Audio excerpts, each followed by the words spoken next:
My grandson turned 20 and his mother decided I wasn't worth a seat at the table. My son sent me a text like I was hired help. Clean up, we'll be back late with guests. That's when I realized I'd been living in someone else's house for 8 years pretending it was still home. If you're watching this, subscribe and let me know where you're watching from. The text came at 3:30 on a Tuesday afternoon. I was folding Marcus's laundry. Yes, at 67.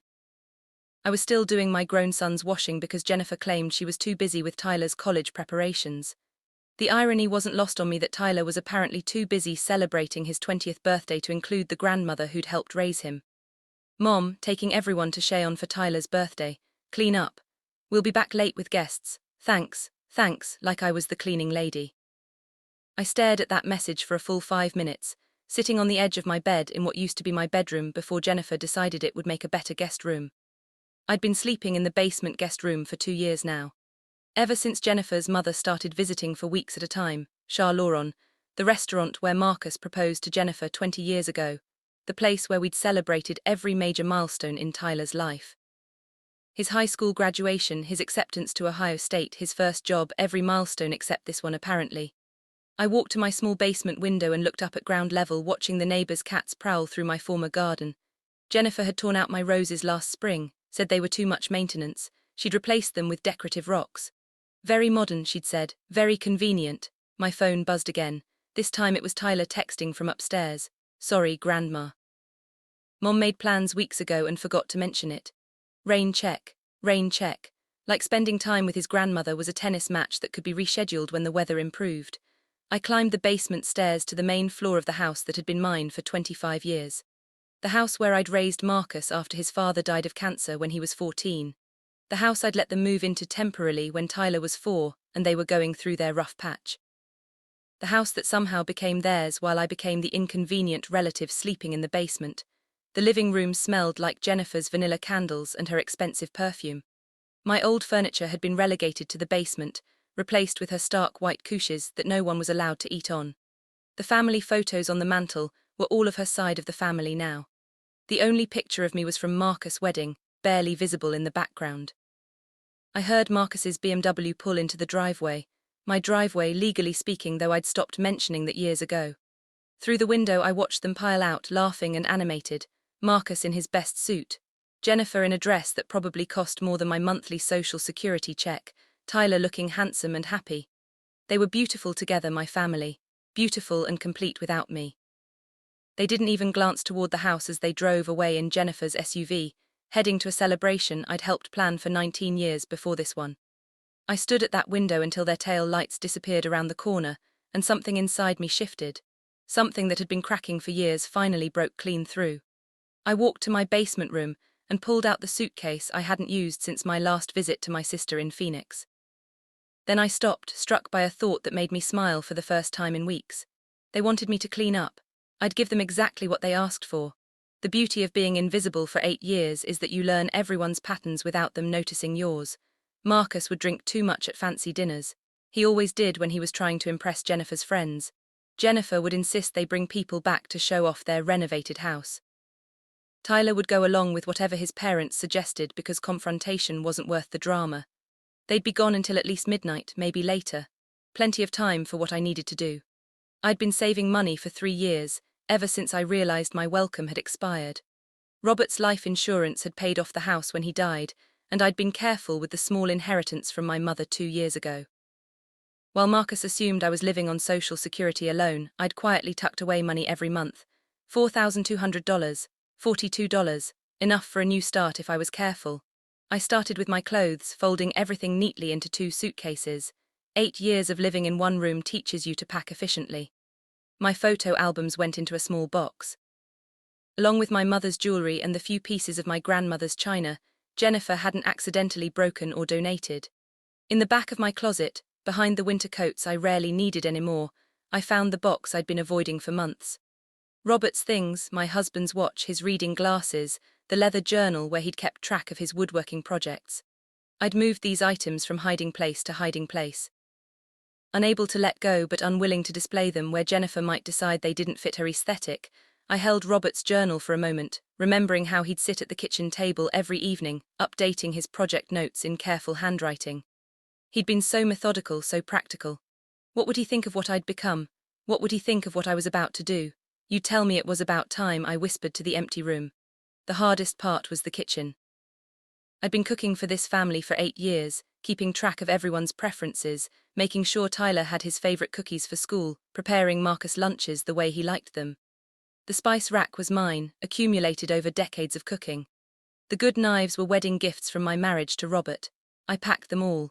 Jennifer could figure out how to cook for her own family, or they could order takeout with the money they were saving by not having to support me anymore. Not that they'd been doing much of that anyway. By 9:00 I had everything important loaded into my car. The rest, furniture that no longer fit, books that had been boxed up in the basement, Christmas decorations I wasn't allowed to use, could stay. Let them deal with it. I sat down at the kitchen table one last time and wrote a note. Marcus and Jennifer, I've decided to make some changes. The cleaning is done as requested. Don't worry about me. I'm exactly where I need to be. Elena, I almost signed it, Mom, out of habit, then decided against it. Mothers get invitations to their grandchildren's birthday celebrations. Cleaning ladies get dismissive text messages. I left the note propped against the salt shaker Robert had made in his workshop. The one Jennifer always complained was too rustic for her taste. Then I walked through the house one last time, turning off lights, making sure the doors were locked. My phone buzzed as I loaded the last box into my trunk. A text from my sister Rose in Phoenix.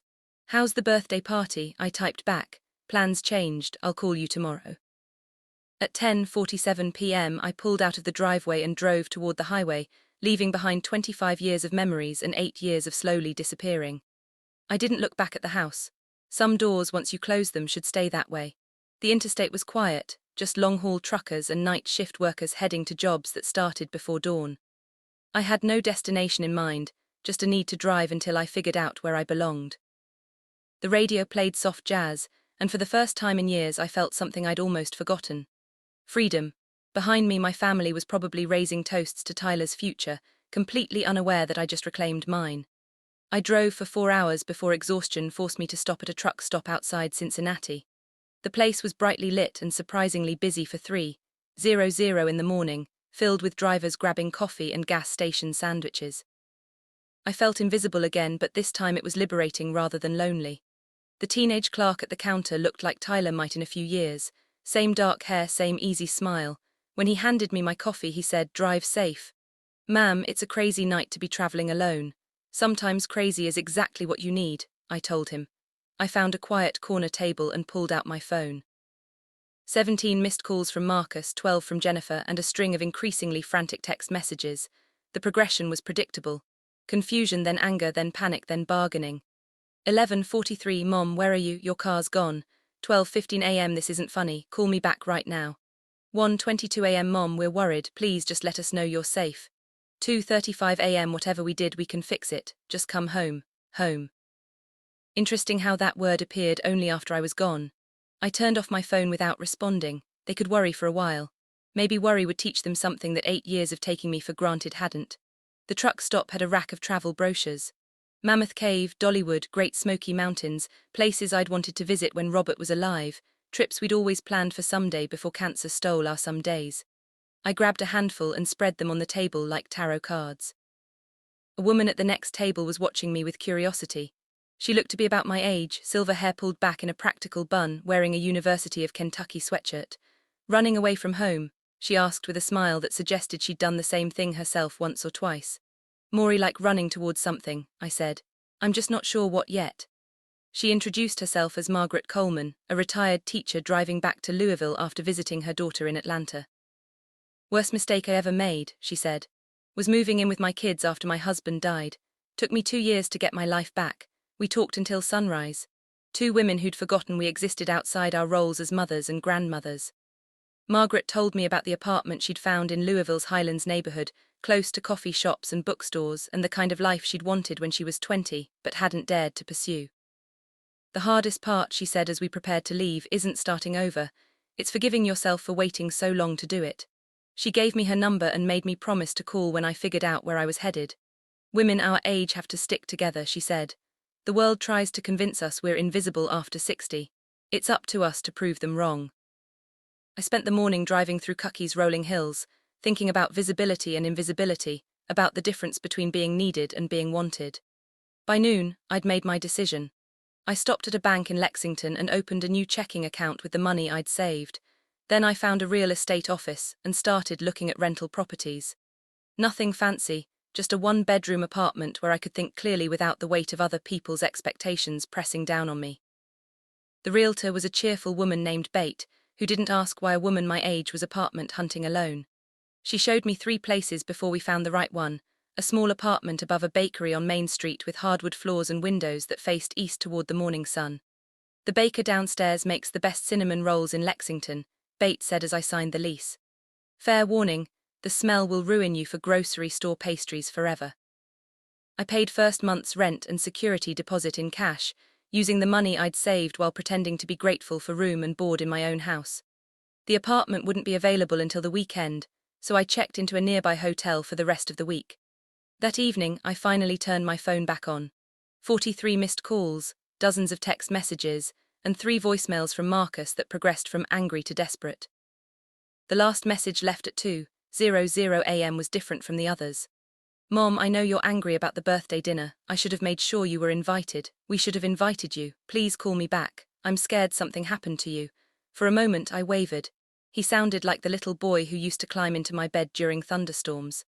The teenager who'd cried in my arms when his father died. But then I remembered the text message that started all this, the casual dismissal, the 8 years of slowly erasing me from my own life.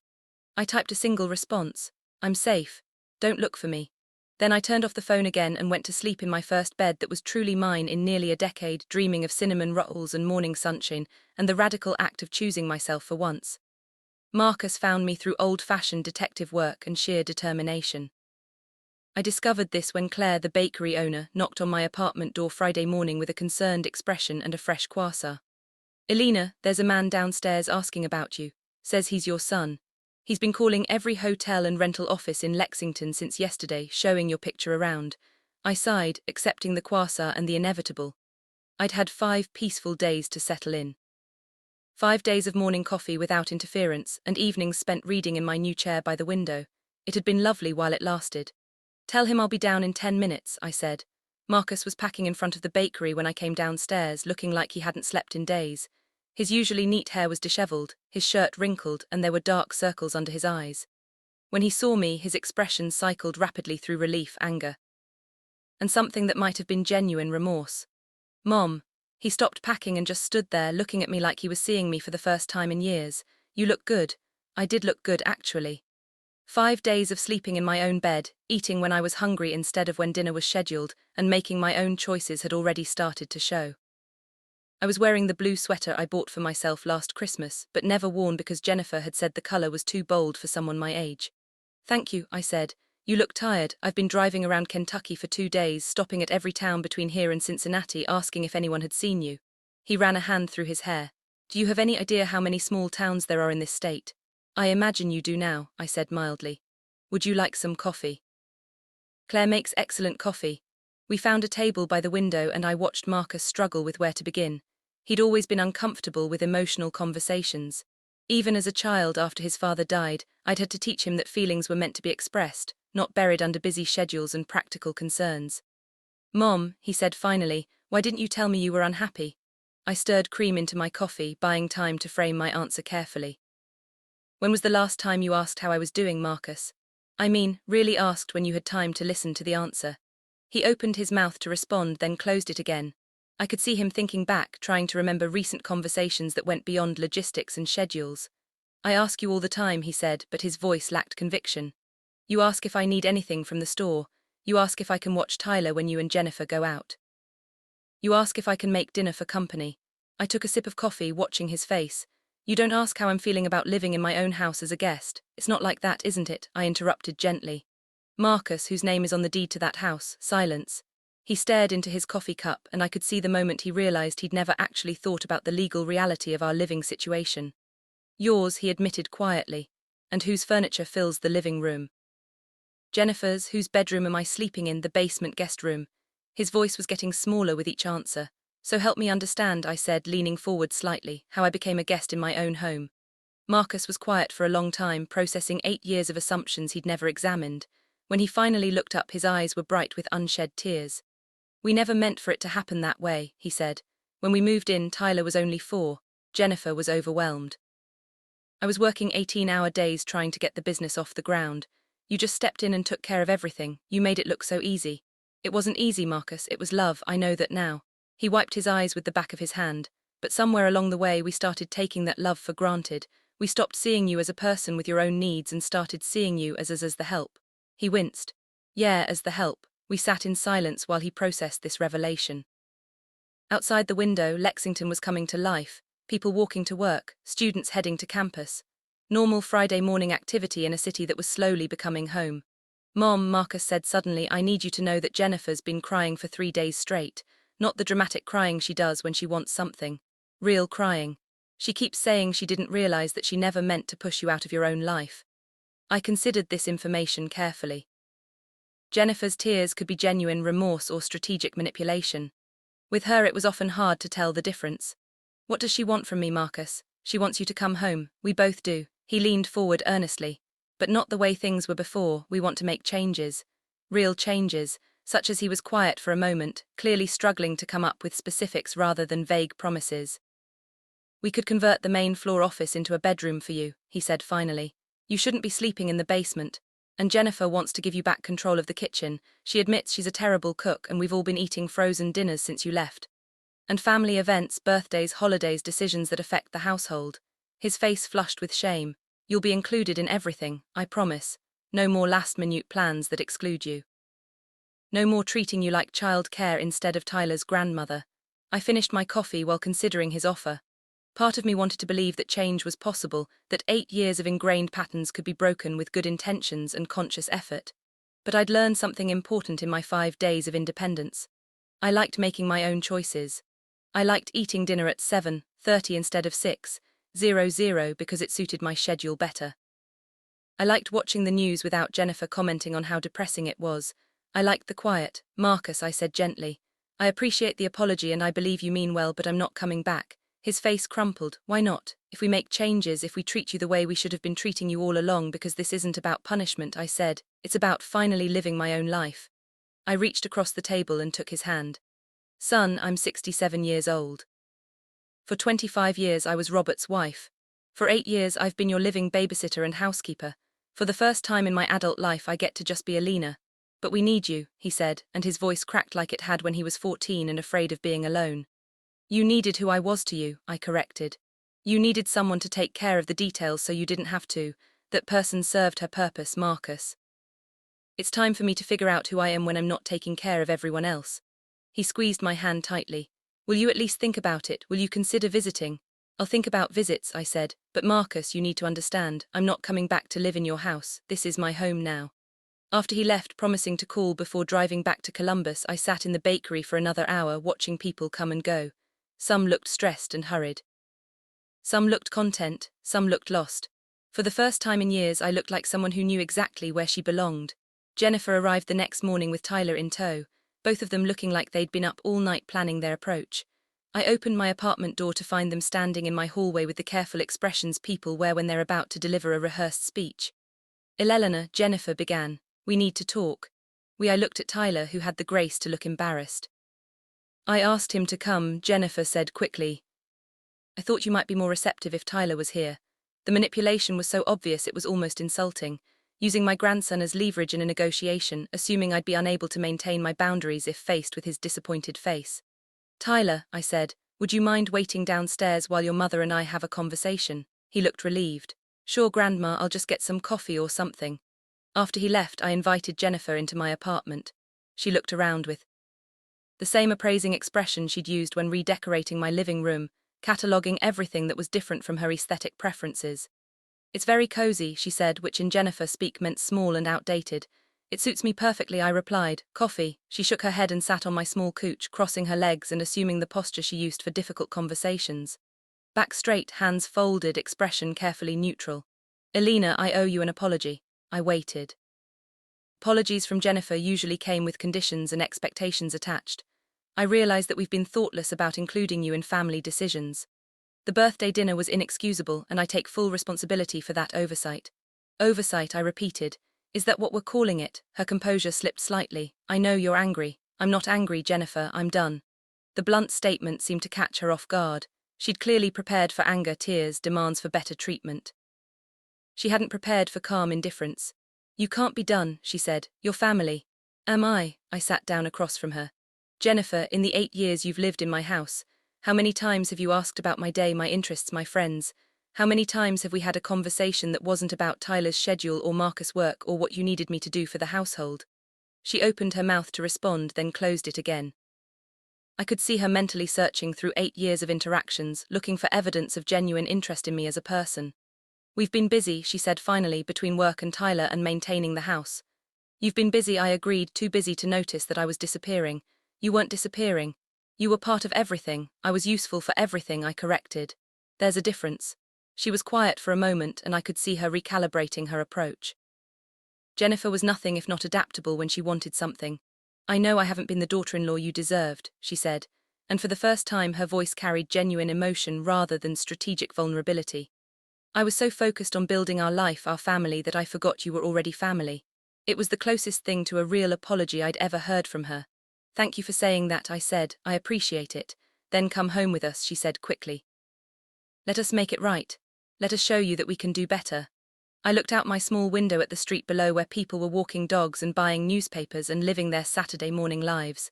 Simple, peaceful, unscheduled lives. Jennifer, I said gently, do you know what I had for breakfast this morning? She looked confused by the question. I know, French toast with strawberries and real maple syrup. I ate it at 9:30 because that's when I got hungry, not because someone else decided breakfast should be at 8. Yesterday I read an entire book without being interrupted to discuss dinner plans or Tyler's laundry, or whether we needed more paper towels. But you love taking care of people, she said, sounding genuinely puzzled. You're so good at it. I was good at it, I said, past tense. Jennifer, I spent 25 years taking care of Robert, 30 years raising Marcus and 8 years helping raise Tyler. I've been taking care of other people for longer than you've been alive. So what are you saying? That you don't want to be part of our lives anymore? The pain in her voice was real, and for a moment I felt the familiar urge to comfort her, to soften my boundaries for the sake of keeping peace. I'm saying that I want to be part of your lives as Alina. Not as the woman who handles everything so you don't have to think about it. She was crying now.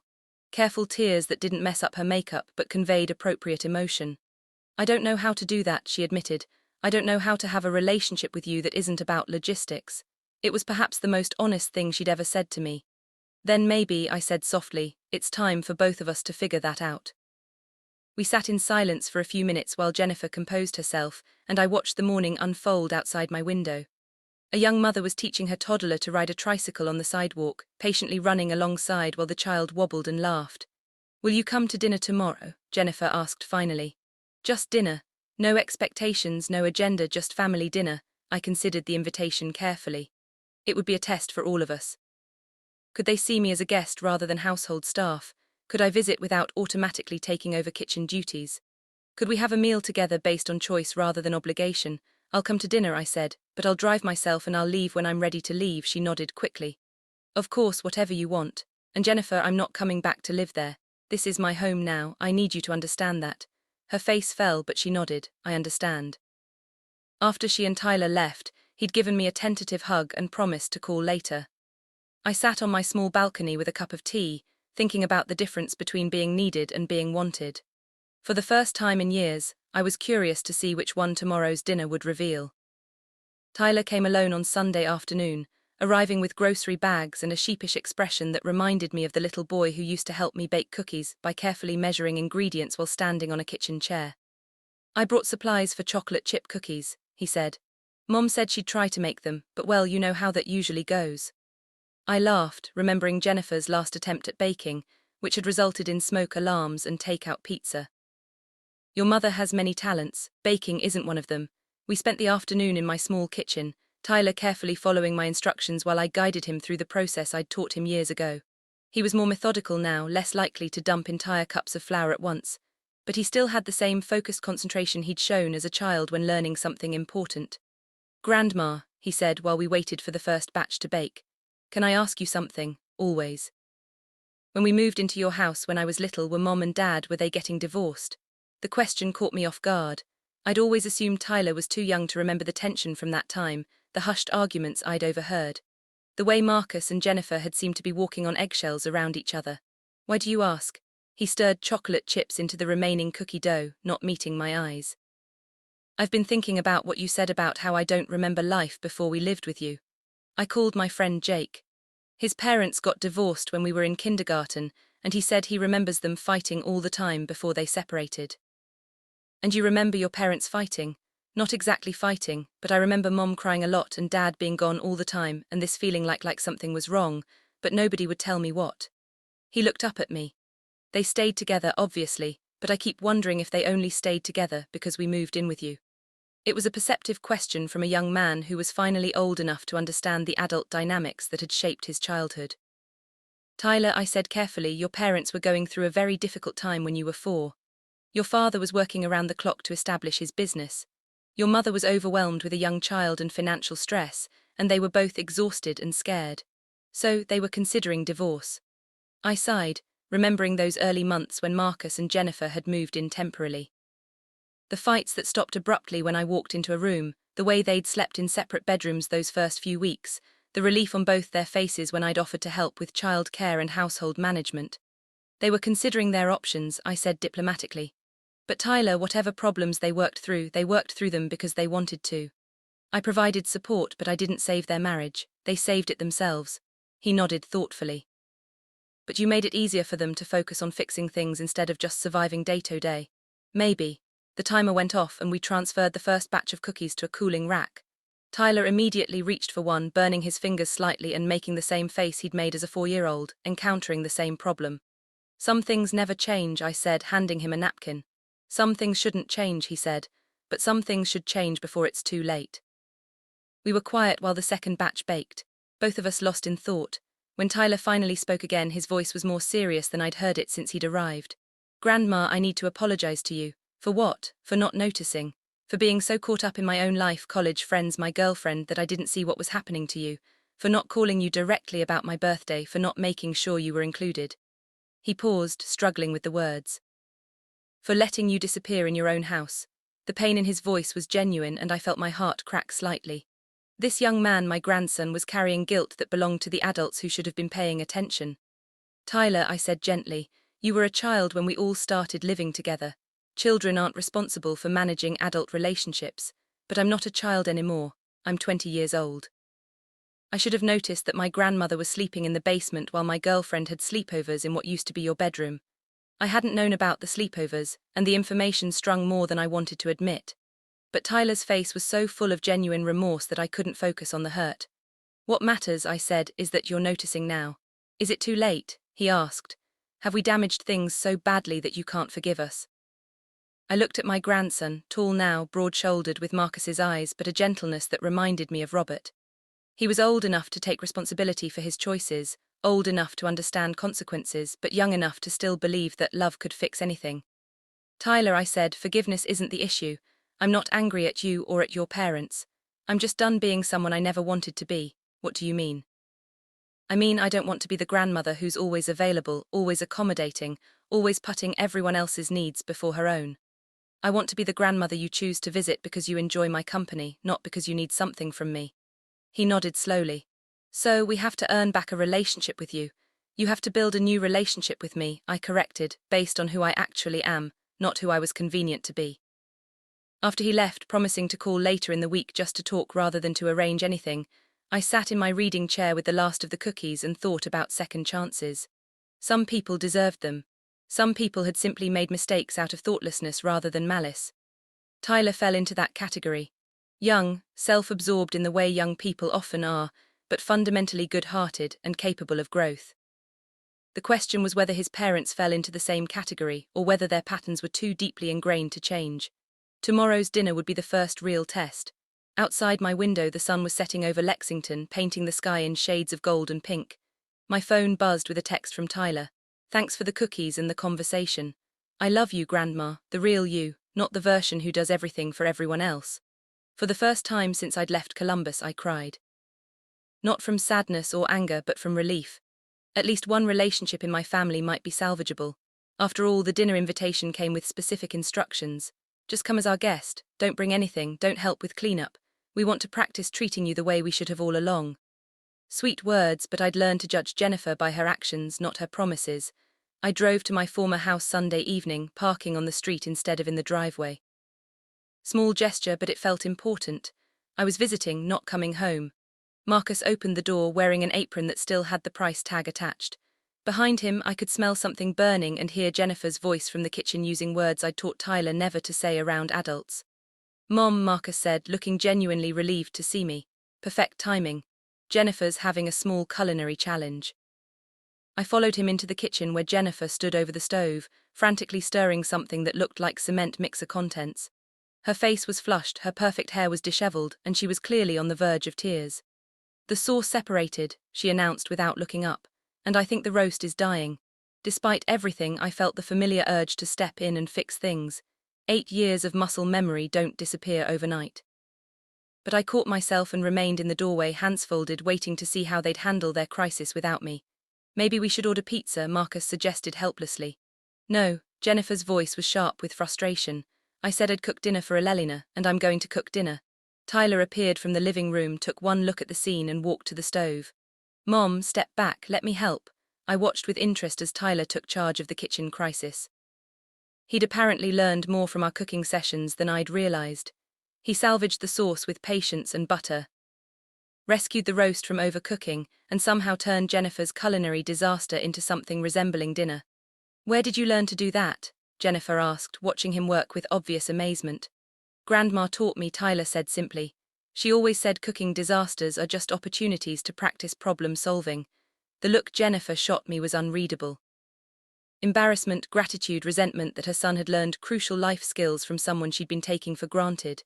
We sat down to dinner at 7:30, half an hour later than planned, but nobody complained. The food was adequate, the conversation careful and polite, like strangers trying to make a good impression. Marcus asked about my apartment. Jennifer complimented my sweater. Tyler shared stories from college that didn't require anyone to do anything for him. It was pleasant. It was also completely artificial. "This feels weird," Tyler said suddenly, expressing what we were all thinking. "We're acting like people who just met." "Maybe that's not a bad thing," I said. "Maybe we need to meet each other as adults instead of assuming we know who everyone is." "But we're family," Marcus said. "We shouldn't have to get to know each other." "Family doesn't mean you automatically understand each other, son. It just means you're committed to trying." Jennifer had been quiet through most of the meal, but now she looked up from pushing food around her plate. "Elena, can I ask you something?" "Of course. Are you happier living alone, making your own decisions, not having to worry about anyone else's schedule?" The question was more direct than I'd expected from Jennifer and more honest. "Yes," I said simply. "I am," she nodded slowly. "I've been thinking about what you said, about not knowing how to have a relationship with you that isn't about logistics. You're right, I don't know how to be around you without asking you to do something." "Then maybe," I suggested gently, "we start with just being around each other." After dinner, I kept my promise to myself and didn't help with cleanup. Instead, I sat in the living room, my former living room, now decorated entirely to Jennifer's taste, and watched Marcus and Jennifer navigate washing dishes together.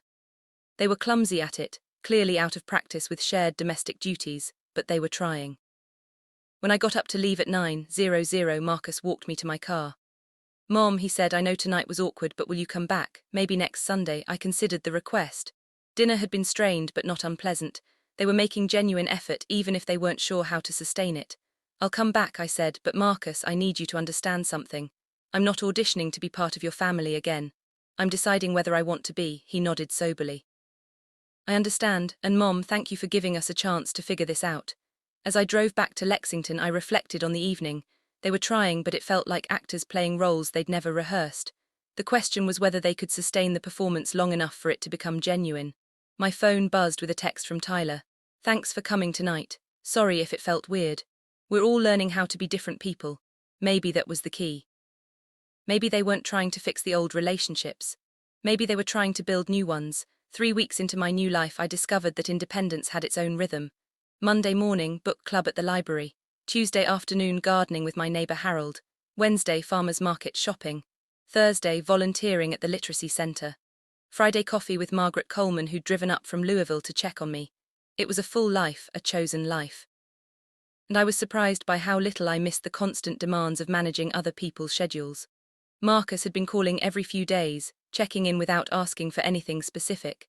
Jennifer had sent 2 texts, one sharing a photo of her successful attempt at making my pot roast recipe, another asking for advice about Tyler's upcoming graduation party. Progress of sorts. Then Tyler called on Thursday evening, his voice tight with an emotion I couldn't identify. "Grandma, can I come visit this weekend? Not for dinner or anything planned, I need to talk to someone who isn't invested in keeping family peace." "Of course," I said immediately. "What's going on? I'll explain when I get there. But Grandma, I think I understand now why you left." He arrived Friday afternoon carrying a manila folder and wearing the expression of someone who'd discovered uncomfortable truths. I made coffee and waited for him to find his words.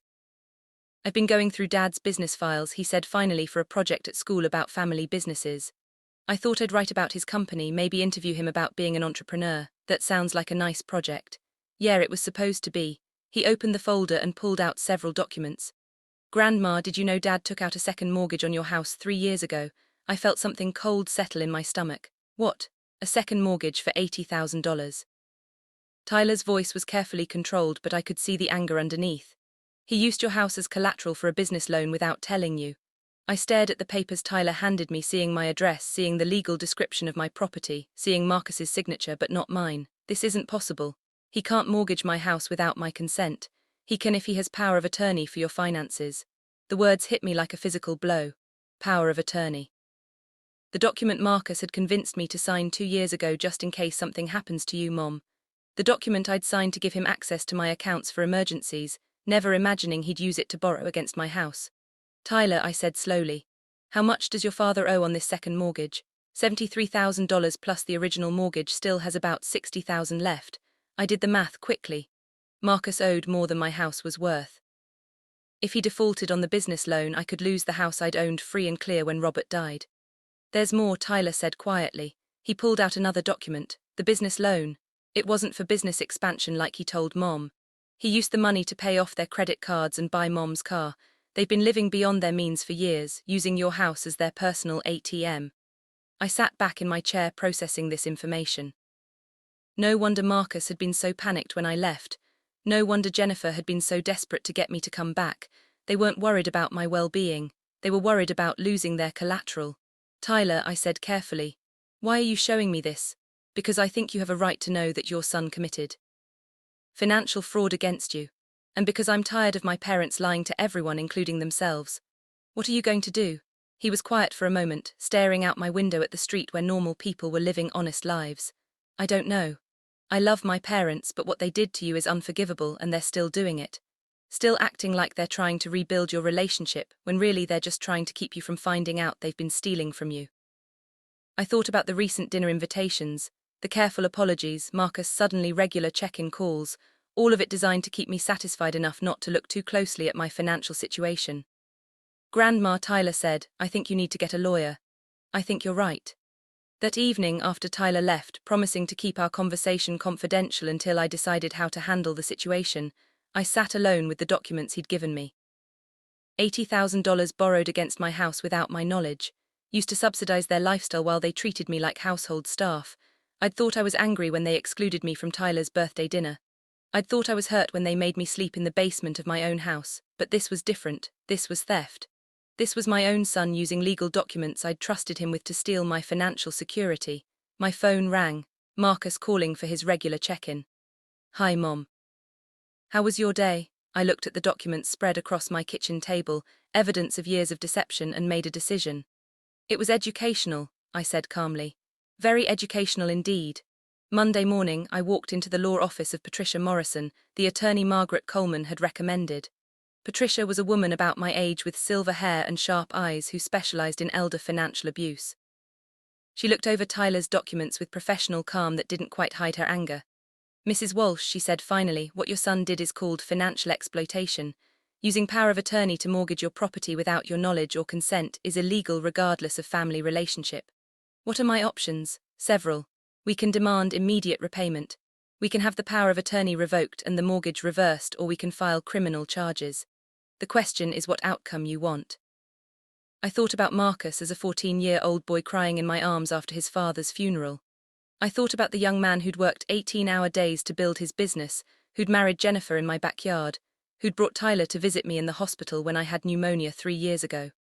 I also thought about 8 years of sleeping in my own basement, 8 years of being treated like hired help, and the calculated deception of recent weeks. I want my house back, I said. Free and clear the way it was when Robert died. That's going to require them to pay off both mortgages immediately. Do they have that kind of liquid capital? I almost laughed. If they had $130,000 lying around, they wouldn't have needed to steal from me in the first place. Patricia nodded. Then they'll probably have to sell the house to pay off the mortgages and give you the proceeds. Are you prepared for that possibility? Was I prepared to force my son and daughter-in-law to sell the home where they'd raised Tyler, where they'd built their life together, the house that had been mine first, that I'd shared with them out of love and gotten betrayal in return?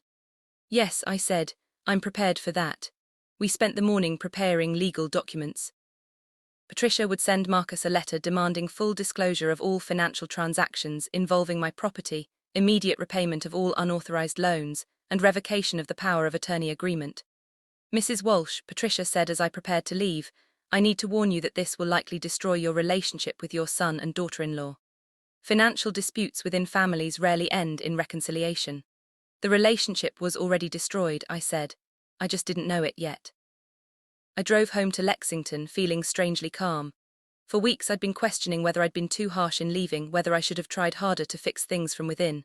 Now I knew the truth. There had never been anything for me to fix. The foundation of our relationship had been rotten from the beginning.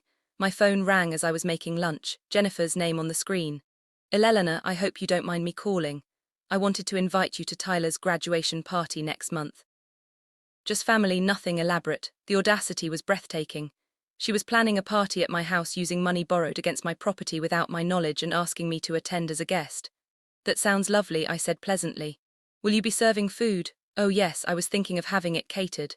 There's this wonderful company that Marcus found, very reasonable prices paid with stolen money. I wondered how long they'd been living this double life, spending beyond their means while presenting themselves as successful professionals, managing their finances responsibly. Jennifer, I said, I'm curious about something. The house has seemed different the last few times I've visited. Have you done some remodeling recently? A pause, then just some updates. You know how old houses need constant maintenance. Updates, like the new kitchen counters. I'd noticed the updated flooring in the hallways, the expensive light fixtures throughout the main floor, all paid for apparently with money borrowed against my equity. Well, I said, I'm sure it's all very nice. I'll look forward to seeing the improvements at Tyler's party. After I hung up, I sat in my quiet kitchen and thought about lies and secrets and the different kinds of theft that exist in families. They'd stolen my money, but more than that, they'd stolen years of my life, making me complicit in my own exploitation by convincing me I was needed when really I was just convenient. My phone buzzed with a text from Tyler. How did it go with the lawyer? I typed back, better than expected. Your parents will be hearing from her this week. Are you okay with whatever happens next? I looked around my small apartment, my books on the shelves I'd chosen, my coffee cup on the table I'd bought. My life arranged exactly as I wanted it, and typed my response. I'm exactly where I need to be. Patricia's letter was delivered Wednesday morning. I know because Marcus called me at 7:23 a.m., his voice shaking with what sounded like genuine shock. Mom, what the hell is this letter? You're accusing me of financial fraud. You're threatening to have me arrested. I'm not threatening anything, Marcus. I'm simply asking for an accounting of what you've done with my property. Your property. Mom, we've been partners in that house for 8 years. You can't just decide to pull the rug out from under us. Partners. That was a new interpretation of our arrangement. Marcus, I said calmly, when did we become partners? I don't remember signing any partnership agreements. I don't remember being consulted about the second mortgage. Silence. Then I was protecting your interests. The business needed capital, and using the house as collateral was the most efficient way to secure funding. Protecting my interest by borrowing $80,000 without my knowledge. You have power of attorney on file. It's perfectly legal. Legal and ethical aren't the same thing, son. Another silence, longer this time. When Marcus spoke again, his voice was different, harder, more calculating. It was the voice he used with difficult business clients, not the voice he used with his mother. Mom, I think you need to be very careful about how you handle this situation. If you force us to sell the house, Tyler loses his childhood home. Jennifer loses the kitchen she spent years perfecting. I lose the office where I've built my business. Is that really what you want? The threat was subtle but clear. If I pursued this legally, I'd be responsible for destroying the family. I'd be the selfish old woman who put money above relationships. Marcus, I said quietly, what I want is the truth. How long have you been using my house to secure loans without telling me? It's not like that. How long? A pause, then 3 years. But Mom, everything I borrowed was invested back into the business. It's not like I spent it on vacation or jewelry. You spent it paying off credit cards and buying Jennifer's car. The silence that followed told me everything I needed to know. He hadn't expected me to have specific information about how the money was used. Who told you that? He asked finally. I thought about Tyler, about the courage it had taken for him to bring me those documents, knowing it would destroy his family's carefully maintained facade. I wasn't going to expose him to his father's anger. Does it matter who told me? Is it true? The business loan covered multiple expenses. Marcus, yes or no? Did you use money borrowed against my house to pay personal debts? Another long pause. Some of it, yes, but we were planning to pay it back. When in what universe were you planning to pay back $80,000 while living beyond your means? We're not living beyond our means. You borrowed money against my house to pay off credit card debt. That's the definition of living beyond your means. I could hear him breathing heavily, probably packing in what used to be my kitchen, trying to find an angle that would make his actions seem reasonable. Mom, he said finally, I know you're angry, but we can work this out. We don't need lawyers and threats. We're family. Family doesn't steal from each other, Marcus. I didn't steal anything. The house is still there. It's still increasing in value. You still have a place to live. I have a place to live that I chose for myself, I interrupted. And as for the house still being there, what happens if your business fails? What happens if you can't make the mortgage payments? Do I lose my house because you decided to gamble with my equity? The business isn't going to fail. Famous last words of every entrepreneur who ever lost everything. He was quiet for so long. I thought he might have hung up then. What do you want, Mom? What's it going to take to make this go away? Make this go away? Like my legitimate anger about being defrauded was an inconvenience he could negotiate away. I want full repayment of all unauthorized loans secured by my property. I want the power of attorney revoked, and I want an apology that acknowledges what you did was wrong. I can't pay back $80,000 overnight, then you'll have to sell the house. Mom, please think about Tyler. Think about what this will do to him. I thought about Tyler, who'd had the integrity to expose his parents' deception, even knowing it would hurt him. Tyler, who'd said he was tired of his parents lying to everyone, including themselves. I am thinking about Tyler, I said. I'm thinking about what kind of example you're setting for him. I'm thinking about what lessons he's learning about honesty and integrity and how you treat people you claim to love. You're really going to destroy your own family over money. And there it was, the final insult. After 8 years of exploitation, after years of being treated like household staff, after discovering that my own son had been stealing from me while pretending to care about my well-being, he had the audacity to suggest that I was the one destroying the family. Marcus, I said, I'm not destroying anything. I'm just finally refusing to pretend that what you've built on lies and theft is worth preserving. I hung up before he could respond, then turned off my phone entirely. Outside my window, Lexington was coming to life. People heading to honest jobs, living within their means, treating their family members with respect. Tomorrow, Patricia would begin the formal process of recovering my stolen equity. Marcus and Jennifer would have 30 days to pay back the money or put the house on the market. For the first time in 8 years, I was going to sleep in a bed I owned free and clear. In a home no one could steal from me. The call came from Tyler 2 weeks later, his voice carefully controlled in a way that reminded me he was no longer a child, but a young man dealing with adult consequences. Grandma, they're selling the house. Mom's been packing all day, crying over every box. Dad's been locked in his office making phone calls to real estate agents. How are you handling all this, sweetheart? A long pause. I'm angry at them, but I'm sad too. I know what they did was wrong, but it's still hard watching everything fall apart. I understood.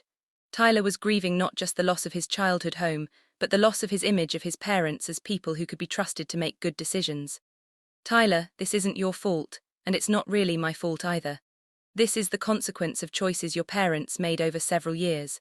I know that logically, but it still feels like our family is breaking apart. Maybe, I said gently, it needed to break apart. Maybe what you had wasn't as solid as it appeared. 3 days later, Marcus called me for the last time. The house sold, he said without preamble. We got asking price. After paying off both mortgages and the real estate fees, there's about $40,000 left over. Good. I assume Patricia will receive a check for the full amount. Mom, his voice broke slightly. I need you to know that I never meant for things to turn out this way. I thought I was making smart financial decisions. I thought I was protecting everyone. You thought you could handle my money better than I could. I thought you'd never need to know about the details because you planned to pay it back before I found out. Because I thought you'd always be living with us so it wouldn't matter whose name was on the documents. There it was. The assumption that had underlay everything, that I would always be available, always be dependent, always be too grateful for their care to ask difficult questions about my own assets. Marcus, I said, where are you and Jennifer going to live? We found a rental house across town. It's smaller, older, but it's what we can afford now that we're actually living within our means. And Tyler, he's staying in the dorms next year instead of commuting. Says he thinks it's time he learned to be independent. Smart kid, he'd learned from his parents' mistakes, even if they hadn't. Mom, Marcus continued, I know you probably don't want to hear this, but Jennifer and I have been in counseling, financial counseling and marriage counseling. We're trying to figure out how we got so far off track. That's good, Marcus, I hope it helps. The counselor says that we created a pattern where we used other people to avoid facing our own problems. We used you to manage our household so we didn't have to communicate about domestic responsibilities. We used your house as financial security so we didn't have to live within our budget. It was the most honest thing he'd said to me in years. What did you learn from that insight? That we've been terrible to you for a long time and we called it love. I felt tears prick my eyes. Not tears of sadness, but tears of relief that my son might finally understand what he'd done. Marcus, do you remember when you were 14 and your father was dying, how I used to tell you that love without respect isn't really love? Yeah, I remember. You and Jennifer cared about me, but you didn't respect me. You didn't respect my autonomy, my intelligence, or my right to make decisions about my own life and assets. That's not love, son. That's possession, I know that now. We were both quiet for a moment. I could hear Jennifer in the background, probably eavesdropping on our conversation. Mom, Marcus said finally, is there any chance you could forgive us? Not now, maybe not for a long time, but eventually. I've already forgiven you, Marcus, but forgiveness doesn't mean trust, and it doesn't mean going back to the way things were. What does it mean? It means I hope you learn to be better people. It means I hope you build a marriage based on honesty instead of shared financial irresponsibility. And it means I hope Tyler learns from your mistakes. 6 months later, I received a graduation announcement in the mail. Tyler Walsh, Bachelor of Business Administration, summa cum laude. The return address was a rental house across town from my former home. I drove to Columbus for the graduation ceremony. Sitting in the back of the auditorium where I could see my grandson cross the stage to receive his diploma. He looked confident, mature, ready to build his own life on his own terms. After the ceremony, Tyler found me in the crowd. Grandma, you came, I wouldn't miss it. He hugged me properly without reservation or agenda. Will you come to dinner? Mom and Dad are taking me to celebrate, and they specifically asked me to invite you. I looked across the parking lot where Marcus and Jennifer stood next to their older, more modest car, waiting to see what I would decide. They looked different, less polished, less confident, but maybe more real. I'll come to dinner, I said. But I'll drive myself. Over pasta at a family restaurant that was nothing like Chez Laurent. We talked about Tyler's job prospects, his girlfriend's veterinary school applications, his plans for the future. Marcus and Jennifer asked careful questions about my life in Lexington, about my volunteer work, about the book club I joined. It wasn't comfortable exactly, but it was honest. No one pretended we were the family we used to be. No one assumed anything about anyone else's availability or obligations. When I got up to leave, Jennifer walked me to my car. Elena, she said, I want you to know that losing the house was the best thing that could have happened to us. We've learned to live within our means, to communicate about money, to handle our own domestic responsibilities. I'm glad to hear that. And Marcus has learned to cook, she added with a small smile. Badly, but he's learning. That's progress. She was quiet for a moment. Then I know we can't undo what we did, but I hope someday you might want to be part of our lives again. The real version of our lives, not the fantasy we were living before. Maybe, I said, let's see what kind of people you become. As I drove back to Lexington, I thought about second chances and new beginnings. Some relationships could be rebuilt on more honest foundations. Others needed to end so that better ones could take their place. I had $40,000 in my savings account, a little apartment that smelled like cinnamon rolls every morning, and a life that belonged entirely to me. At 68, I was finally learning who Elena Walsh was when she wasn't taking care of everyone else. It was, I discovered, exactly who I was meant to be all along. Thanks for listening. Don't forget to subscribe and feel free to share your story in the comments. Your voice matters. Music.